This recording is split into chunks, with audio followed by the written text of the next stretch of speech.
Assalamualaikum warahmatullahi wabarakatuh. Kembali lagi di channel Cinarita Nusantara.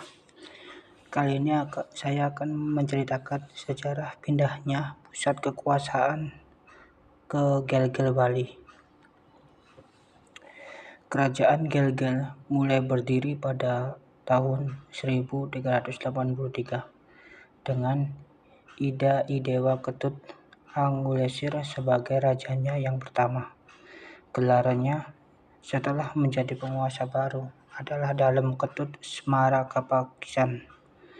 Sementara itu, kerajaan yang berpusat di Samprangan mulai dilupakan orang. Dalem Hile meski masih berkuasa sebagai raja, tetapi tak mempunyai kekuasaan lagi, dan kerajaannya berakhir tatkala ia wafat. Pada masa pemerintahan Raja Baru, rakyat dikatakan hidup sejahtera.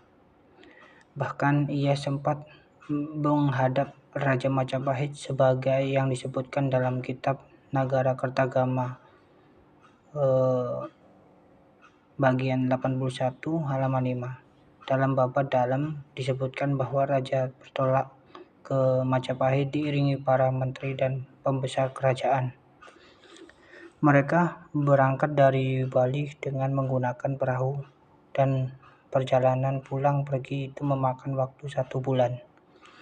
Penampilan Raja Bali itu, menurut Babat Dalem, sanggup mengesankan hadirin lainnya karena ketampanannya yang bagaikan Dewa Semara atau Dewa Kamajaya. Kami menurut sumber yang sama, Dalem Ketut Semara Kapakisan digantikan oleh putra mahkotanya yang bergelar Dalem Batur Enggong atau Dalem Watu Renggong atau Sri Watu Renggong pada tahun 1458. Pada zamannya, Bali dikatakan mencapai masa keemasannya. Penguasa ini, jika memang benar-benar ada, tentu menyaksikan kemunduran dan keruntuhan Majapahit. Bali saat itu berhasil mengembangkan pengaruhnya hingga Belambangan, Pasuruan, Nusa Penida, dan Sumbawa yang ditaklukkannya pada tahun 1512. Sasak atau Lombok ditundukkan pada tahun 1520 sehingga masuk ke dalam lingkaran pengaruh Bali. Dalam bidang keagamaan, datanglah seorang pendeta dari Jawa yang bernama Dahyang Nitarta. Ia membawa pembaharuan bagi kehidupan keagamaan Hindu di Bali sebelum mangkat pada 1558. Raja meminta pendeta tersebut membersihkan dirinya. Sesudah zaman Sri Watu Renggong, catatan sejarah Bali selanjutnya agak kacau ya teman-teman.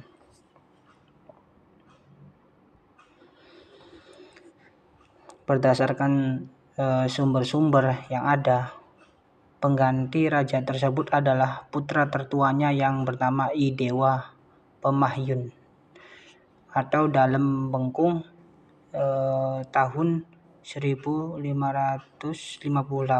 sampai 1580. Kala itu usianya masih belum dewasa, sehingga dalam menjalankan roda pemerintahan kerajaan, ia didampingi oleh paman-pamannya seperti Idewa Nusa, Idewa Gendong Arta, dan Idewa Anggungan.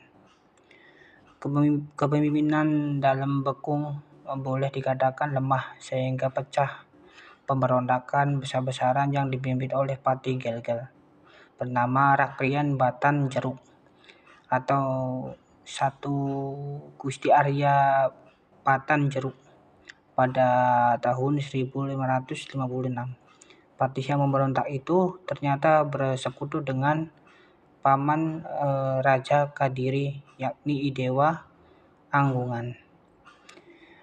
Kendati pemberontakan itu dapat dipadamkan, tetapi kondisi Gelgel menjadi tidak aman.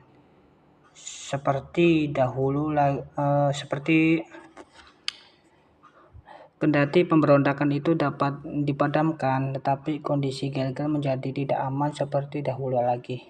Intrik-intrik di kalangan keluarga kerajaan menjadi sering terjadi sehingga pamor raja makin menurun. Para petinggi kerajaan berpendapat bahwa kepemimpinan raja tidak dapat dipertahankan lagi. Karena itu, mereka mengangkat adiknya yang bernama Idewa Anom Seganing atau Dalem Seganing pemerintahan dari tahun 1580 sampai 1665 menjadi raja baru. Penguasa baru ini sanggup memulihkan kewibawaan Gelgel. Daerah-daerah yang lepas dari Gelgel seperti Lombok dan Sumbawa berhasil ditaklukkan kembali. Sehubungan dengan pembagian daerah pengaruh, Dalem Seganing mengadakan perjanjian dengan Goa pada tanggal 16 Maret 1624 yang dikenal sebagai Perjanjian Seganing. Babad Gelgel mengisahkan bahwa raja ini memiliki banyak istri dan 16 orang anak. Pada Februari tahun 1597, datanglah 3 kapal Belanda di bawah kepemimpinan Arnold Lindgen. Turut serta dalam ekspedisi itu Emmanuel Rodrigues dan seorang Portugis bernama Juan de Portugis yang direkrut sebagai penerjemah, salah satunya kapal pelabuhan di pantai Cembrana. Sekian kisah cerita saya tentang pindahnya pusat kekuasaan ke Gelgel Bali. Semoga bermanfaat. Assalamualaikum warahmatullahi wabarakatuh. Salam Rahayu.